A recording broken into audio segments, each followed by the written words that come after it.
की कथा विश्राम में जनक जी के आगमन के बाद जो सब लोगों ने बैठ के एक बार सभा जुड़ी और उस सभा जुड़ने के उपरांत प्रारंभिक बातें करके और सब लोग नहाने चले गए हैं। और उसके बाद फिर जे मैसूर दशरथपुरवासी और जे मिथिलापति नगर निवासी ये सब लोग सब नहाने स्नान करने के बाद में और एक बार आके सब लोग आपस में जुड़े हैं। तो भगवान राम ने सबसे ये कहा कि नाथ काल जल बिन सब रहेऊ, तब रघुनाथ कौशिक कहीं कहेऊ नाथ काल जल बिन सब रहेऊ के महाराज गुरु जी महाराज कल तो सब बिना जल के ही रह गए, तो अब ऐसे में कितने दिन चलेगा। तो मुनि का उचित कहते रघुराई गए बीत दिन पहला आज के भी जो है 6 घंटे बीत गए हैं, ढाई पैर भी 8 घंटे बीत गए, सुबह 6 बजे से लेके 2 बज गए दोपहर की, इसका मतलब तो 2.5 पैर बीत गया। ऋषि लोग कहते रहे तो राहु यहाँ उचित नहीं है नाजू। और जो है जनक जी ने कहा कि यहाँ अनाज का खाना, हालांकि राजा तो जब भी चलते हैं अपने संग में सारा का सारा सामान राशन पानी सब लेके चलते हैं, तो उन्होंने कहा कि यहाँ अनाज खाना उचित नहीं है। और कहा भूप बल सवई सुहाना पाई दे जाए चले नहाना। तो जनकपुर वासी जो है सब लोग नहाने धोने चल दिए। तेय बसर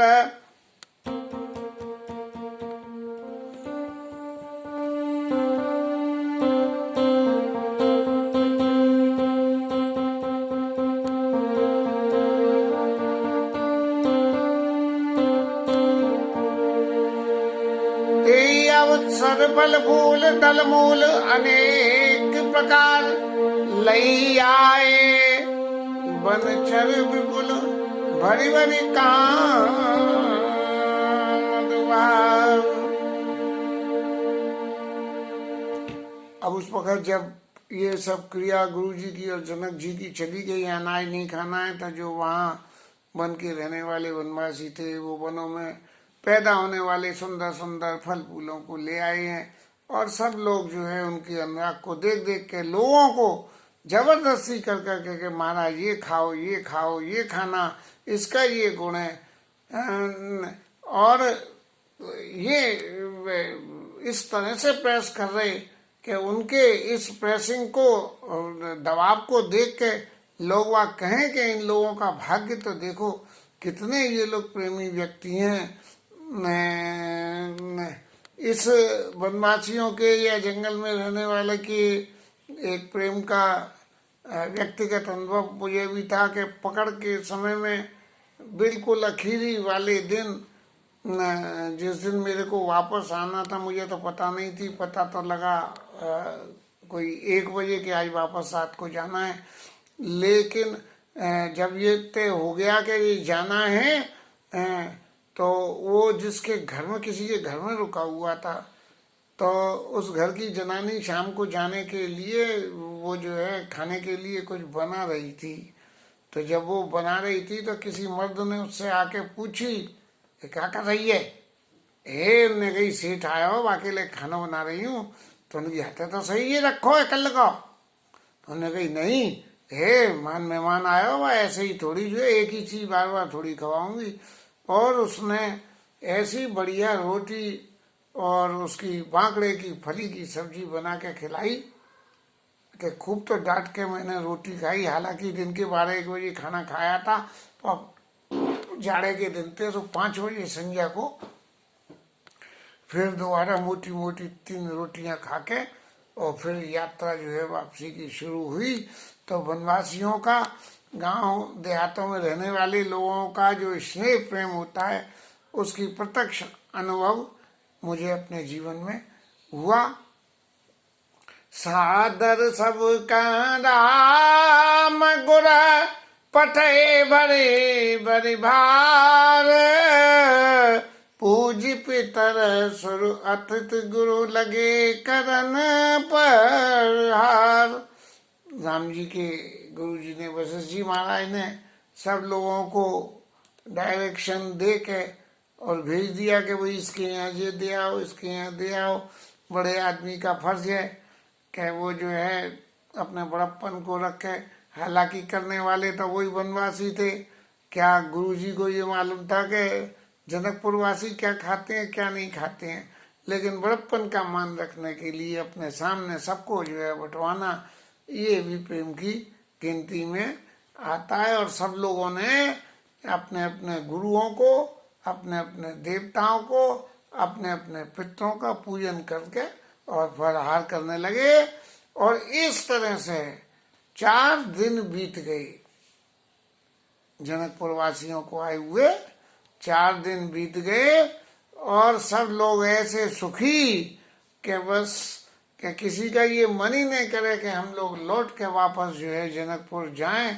और बिना राम जी के तो जाने का मन ही नहीं है कि राम जी के बिना तो किसी भी शर्त पे नहीं जाना। और सीताराम संग बनवासो कोटि अमरपुर सरिस सुपासु। सीताराम जी के संग में तो वनवास भी जो है देवताओं के इंद्रपुरी में रहने लायक संग में सुविधाजनक है। परि हरि राम लखन वैदेही जय घर बाबू बाम विदिते। और इनको छोड़ के यदि किसी को अपना घर अच्छा लगता है तो उसको तो विधाता ही बाम है, ये मानना पड़ेगा। और जब विधाता दाहिन होए हमारे, तब भगवान राम के पास में हम बसे। और मंदाकिनी मज्जंती काला, सुबह दोपहर शाम, इसका मतलब जरूर वो गर्मियों का मौसम था। मंदाकिनी मज्जंती काला, तीनों काल में नहाएंगे। जाड़े होंगे तो जाड़े में कुड़कुड़ी लगे, मंदाकिनी नदी में तीनों काल नहाए। और मंदाकिनी मज्जंती काला राम, मंदाकिनी मज्जंती काला राम दर्शन मंगल माला। और भगवान राम का दर्शन और मंदाकिनी का स्नान, ये दोनों मिलके तो सारे मंगल जो है जैसे हाथ में ही आ गए हो। अतन राम गिरि बन तापसल असन अमीय सम कंद मूल फल अमृत के समान लगने लगे। और जो तपस्या के स्थान जो भगवान राम के वहाँ हैं, अटन राम गिरि बन तापस्थल, ये सब ऐसे। अटन शब्द नहीं, कोई भूल हो रही है, अटन शब्द का अर्थ नहीं हुआ। असन अमीय समकंद मूल फल सुख समेत संबत दुई साता। और पल सम होई न जनिए जाता। यदि इसी तरह से जीवन यहाँ रहना हो तो 2 और 7, 7 दूनी 14, तो 14 साल ऐसे निकल जाएंगे कि ये पता ही नहीं लगेगा कि 14 साल ने पल सम होई न जनिए जाता, ऐसे निकले। ए सुख जोग न लोग कहाँ असवार सहज सुभाय समाज दो राम चरण ओ सहज सुभाय समाज दो राम चरण। मतलब वह कह रहे हैं कि ये ऐसा होना तो संभव ही नहीं है, क्योंकि हमारे इतने भाग्य प्रबल नहीं है। और नहीं तो सही स्वभाव समाज दू रामचरण राग, सब लोगों को सही स्वभाव सही भगवान के चरणों में अनुराग है, प्रेम है। इसलिए उस प्रेम के वशीभूत होकर ऐसी बातें कह रहे हैं। ए विधि सकल मनोरथ करई लो बचन सप्रेम सुनत मन हरई। ऐसे जो है वहाँ के लोग वाग जो वनों में रह के जो आपसी विचार विमर्श कर रहे हैं, इसके बारे में गोस्वामी जी ने जो भी वर्णन किया है। और इसमें जब क्रिया कार्यवाही शुरू होए, इस पहले के जनक जी आए हैं, इनकी क्रिया कार्यवाही आने की शुरू हो, तभी सुनैना जी, सीता जी की माता जी ने और अपनी दासी को कौशल्या जी के पास में भेजा।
सीता जी ने, सीता जी की माँ ने अपनी दासी को भेजा कि जरा देख के तो आओ, ये कौशल्या महारानी लोग वहाँ फुर्सत में है क्या।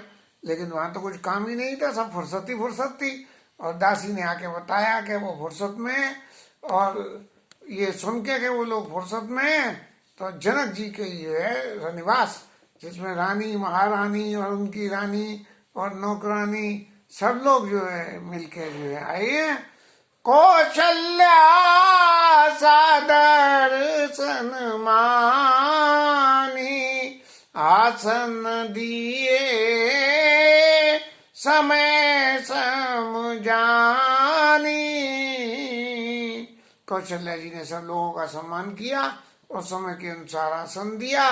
जब वनस्थली में जब रह रहे हैं तो जमीन पे ही आसन, और शायद उस जमाने, आज के जमाने में तो अब तो मर्यादा नहीं रही कि सब नीचे जो है गद्दे चतरे और वो बिछाए जाते हैं, लेकिन पुराने टाइम में तो नीचे जो है टाट के पट्टे पल्ली बिछा दिए जाते थे और आसन दिए समय समझानी।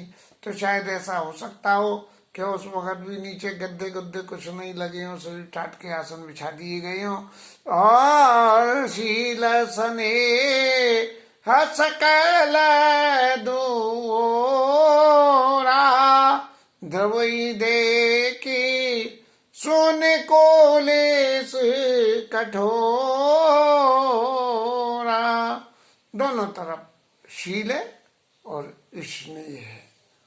और ये जो सारी क्रिया हुई कि इनको वनवास हुआ और दशरथ जी चले गए, तो द्रवई देख सुन कुलिस कठोरा, सब लोग द्रवित हो गई संकोच से ऐसी। और शायद सब लोगों की आंखों में इतने ज्यादा आंसू आ गए कि पुलकितेला तन बारी विलोचन, आंखों से झरझर झरझर पानी बह रहा है। और सब महीन कलिकन लगी सब सोचन, सब मन में सोचने लगी कि भाई बात की शुरुआत कैसे करी जाए। और माताओं का सही स्वभाव है, जब बैठी हो तो हाथ के नाखून से या पैर के नाखूनों से धरती को कुरेदती है। उस वहां तो जंगल में तो कच्चा ही होगा। महीने के लगन लगी सब सोचन, और तभी जो है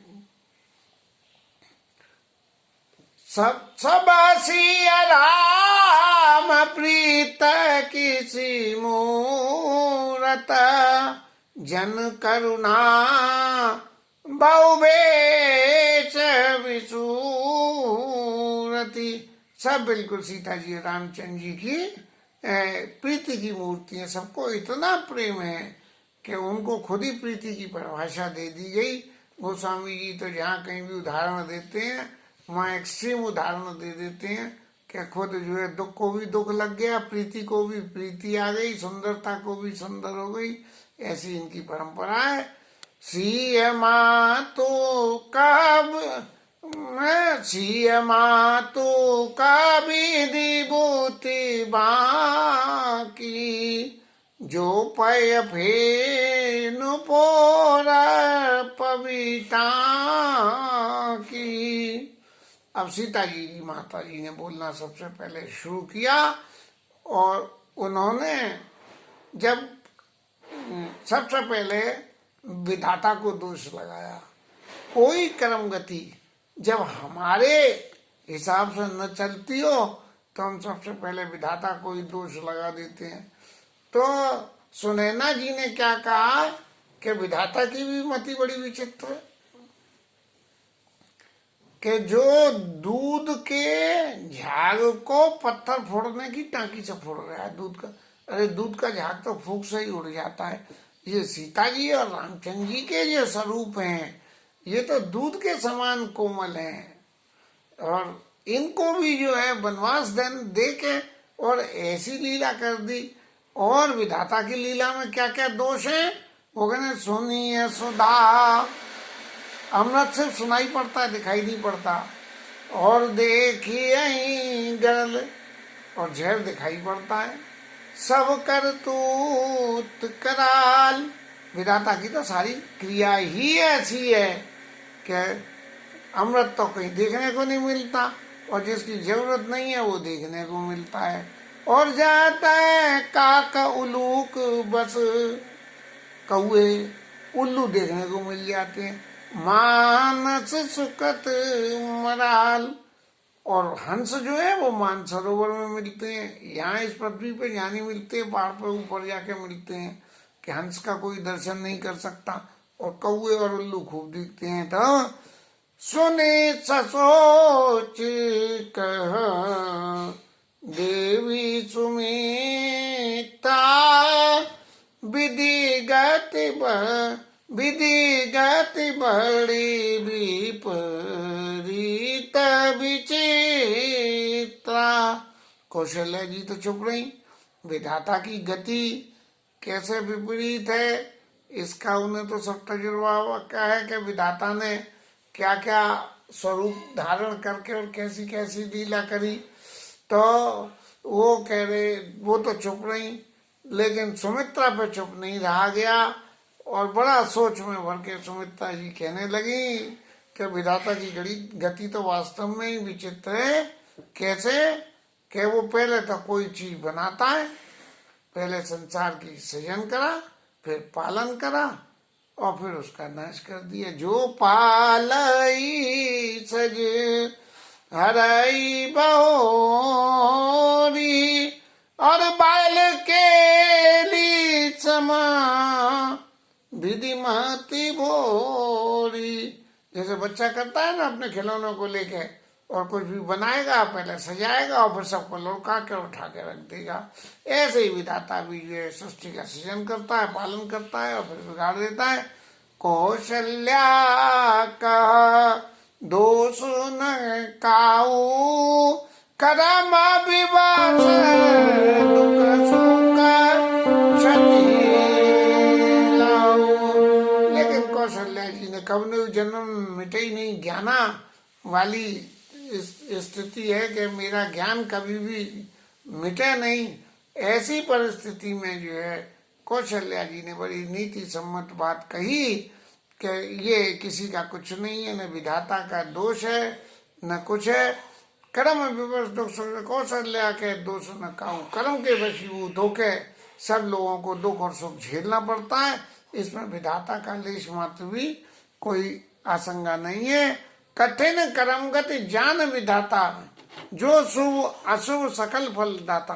कर्म की गति इतनी कठिन है कि इसको जानने के बाद में विधाता जो शुभ और अशुभ कर्मों का फल देते हैं, उन जो भी वो फल देते हैं, ऐसे इन फलों को ईश रजाई शीश सभी के, यही सबके सिर है। जो हमारे कर्मों का फल है वही हमारे सबके सिर है।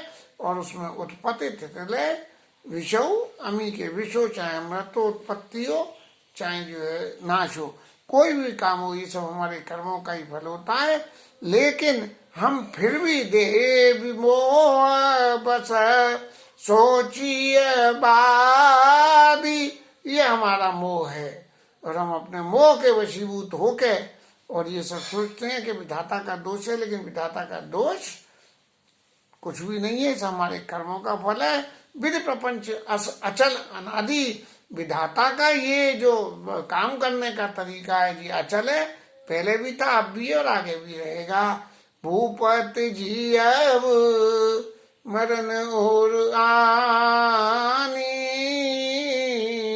सोचिए सखी लगे निज हित जानी।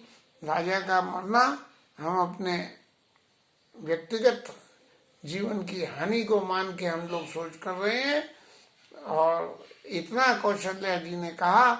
लेकिन ये सब हमारे कर्मों का फल है, इसमें न राजा का कोई दोष है और ना ही यदि कहें कि कई मैया का कोई दोष है कि उसने वरदान मांग लिया उसकी वजह से हो गया।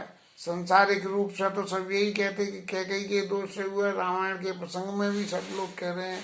लेकिन कौशल्या जी का बड़प्पन यही है कि राजा का जीना मरना तो हम अपने अपनी नुकसान की वजह से आंक रहे हैं, लेकिन ये सब हमारे कर्मों का फल है। जब ऐसी बात इन्होंने कही कौशल्या जी ने, तब सीता जी की माता ने कहा कि आप सिहि मातु का सत्य सुबानी सुकृति अवध अवध पति रानी। आपने बिल्कुल सत्य बात कही है और आप अत्यंत अवध और अवधपति और आप सब लोग अत्यंत सुकृति हो। आपने बहुत पुण्य किए हैं जो आपके अंदर ये ज्ञान रुका हुआ है।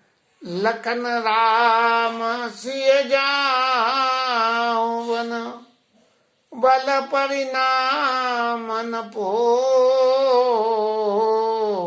घबर ही कई कौशिला मोहि भरत कर सोच। कौशल्या जी कह रही हैं कि लक्ष्मण जी, रामचंद्र जी और सीता जी भले ही वन में चले जाएं और उसका परिणाम कुछ भी हो, कोई फर्क नहीं है, लेकिन मेरे हृदय में सबसे ज्यादा भरत जी का सोच है कि भरत जी का क्या होगा।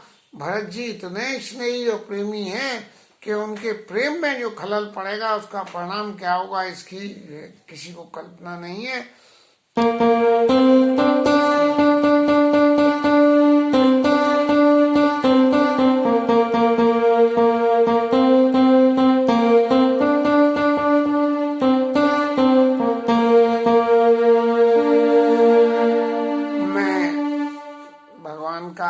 ये सादर प्रसाद मानती हूँ और आप लोगों के आशीर्वाद से मेरे पुत्र और पुत्र वधू गंगा जी के समान प्रिय हैं, गंगा जी के समान पवित्र हैं, गंगा जी के जल के समान देव सरवारी। ये जो है उनका इस किसी भी क्रिया में कहीं कोई लाभ लोभ लालच कुछ भी नहीं है उनका। और राम सपत में कीन न काओ शोक हरिकाओ सखी से तिवाऊ।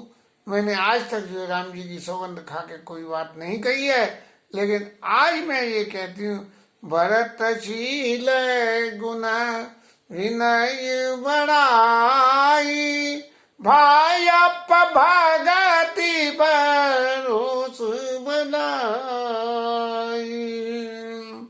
लेकिन भरत का जो शील है, गुण है, उनका भाई बंधव का प्रेम है, भरतशील गुण और विनय, उसकी हम कहाँ तक बड़ाई करें।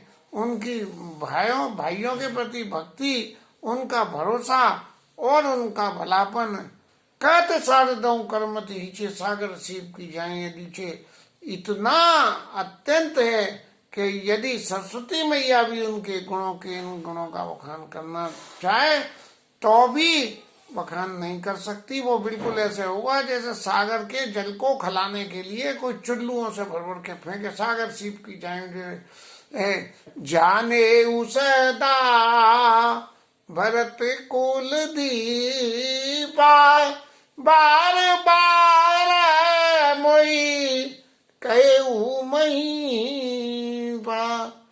जब समय की बात है कि महाराज ने मेरे से बराबर ये कहा कि भरत जी को सदा कुल का दीपक जानना। कैसे जानना कि दीपक जलता है तो रोशनी होती है, तो भगवान राम के चैत्र का प्रकाश भी भरत जी के चैत्र की वजह से हुआ। जो ना होत जग जन्म भरत को सचर अचर चर अचर करत को। ऐसा भरत जी का चरित्र है कि जिसने जीवित व्यक्ति को अचर कर दिया और अचर को चर कर दिया। ऐसा भरत जी का जो स्नेह है भगवान राम के प्रति, उसी की वजह से सारी रामलीला प्रकाश में आई। यदि भरत जी की जगह कोई दूसरा व्यक्ति होता तो वो राज सिंहासन पर बैठ जाता और दूत भेज के कह देता कि राजा क्या है महाराज, बड़े भाई साहब आप आइए और अयोध्या में आपका स्वागत है। पहले राजा ने आपको आज्ञा दी कि आप वन में जाइए और अब दूसरा राजा आपको आज्ञा दे रहा है कि आप वन से वापस आ जाइए, और फिर जब वापस आ जाएंगे तब उनको राज्य सौंप के और गंगा नहाएंगे। इतनी दंड बैठक कौन लगावे के वन में जावे में। लेकिन भाई अब भगति भरोस भलाई ये जो चारों गुण हैं कि भाई के प्रति, इसीलिए एक ही आंख मोड़ तो हेऊ प्रातः काल चली हूँ प्रभु पाई सोई में जो है मैं भगवान के पास में जाऊंगा। जय सन विनय मोहि जानी आवई बहुरी राम राजधानी, मैं जाके उनसे विनय करूंगा कि जिससे भगवान वापस जो है आ जाए। कसे कनक मन पारिक पाए पुरुष पर किए समय स्वाए। राजा ने ये कहा कि सोने को कसौटी पे कस के घिस के परखा जाता है। कसे कनक मन पारिक पाए और पुरुष पर किए समय स्वाए। जब जरूरत हो और समय आवे तब पुरुष को परखना चाहिए, बैठे ठाले नहीं परखना चाहिए। अरे उसने तो ये करना चाहिए, ये नहीं। जब समय आवे तब उसने अपने, यदि समय आने पे अपनी कार्रवाई पूरी नहीं करी तो वो जो है पुरुष को पुरुषता नहीं रही। अनुचित आज का असमोरा शोक सने सयान थोड़ा। ये बात तो मुझे बहुत पहले ही कह देनी चाहिए थी, लेकिन आज ऐसा कहना तो अनुचित है। क्यों अनुचित है?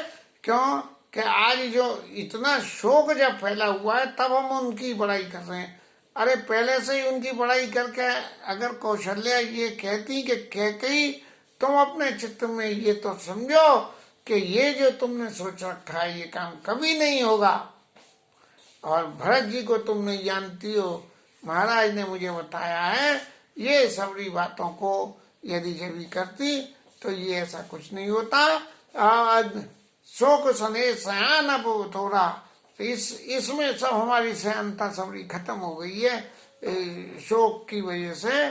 सुन सुन सम पावन वाणी भई सने विकल सबरानी। सब लोग जो है विकल हो गई कि देखो कौशल्या जी जिनके पुत्र वधु जो है वन में चले गए हो, उनके चित्त में एक बात भी नहीं है, और जिसको राज्य मिला है उसके राज्य को उसके राज्य मिला है, उसके गुणों की बड़ाई करी जा रही है। राजा दशरथ ने जिस वक्त कैकेयी ने राम भरते ही काल दे जुवराजू और कानन का राम घर काजू। राजा जानते थे अच्छी तरह से कि ये कह रही हैं भरत जी राज्य लेंगे ही नहीं, तो देने में, जब कोई न लेवे तो देने में क्या बुराई है? कोई घर में नहीं आवे, मंगल उत्सव हो और कोई नहीं आएगा मालूम है, और फिर उसे बुलावा देने में क्या बुराई है? तो ऐसे करके जो है अस कई पग परि प्रेमता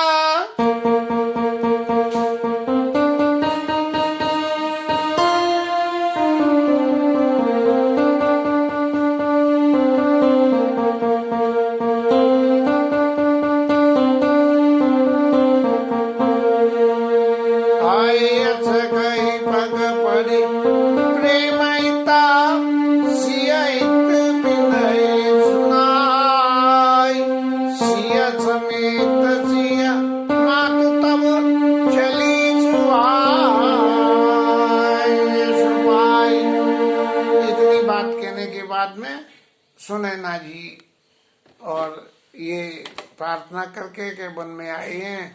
विवाह के बाद पुत्री से आज मिलन हो रहा है, और यदि आपका आदेश हो तो मैं सीता जी को थोड़ी देर के लिए अपने संग में ले जाऊं। संबंधों की मर्यादा में ऐसे ही होता है, ऐसा नहीं होता कि पुत्री की माता अपनी पुत्री को बिना उसकी सास की आज्ञा के ले जाए, या पुत्री बिना सास की आज्ञा के अपनी माँ के संग चली जाए। ये पुराने समय की मर्यादा थी। आजकल की मर्यादा में तो जो कुछ हो जाए तो सब ठीक है, कोई कटाक्ष कहने करने की किसी भी तरह की कोई जरूरत नहीं है। इसके साथ आज की कथा विश्राम। हरि नाम कीर्तन, क्योंकि ऑलरेडी आज 32 मिनट की कथा हो गई है। और आजकल तो अपलोड करने में भी अब 12, 14, 15 घंटे लग रहे हैं। इसलिए मन तो बहुत था कि जो 3 दिन कथा नहीं हुई है उसके एवज में कुछ थोड़ी सी बढ़ा के खेलें, लेकिन कोई फायदा नहीं है, फिर अपलोड नहीं होगी और इतनी लंबी हो जाएगी हरि नाम कीर्तन।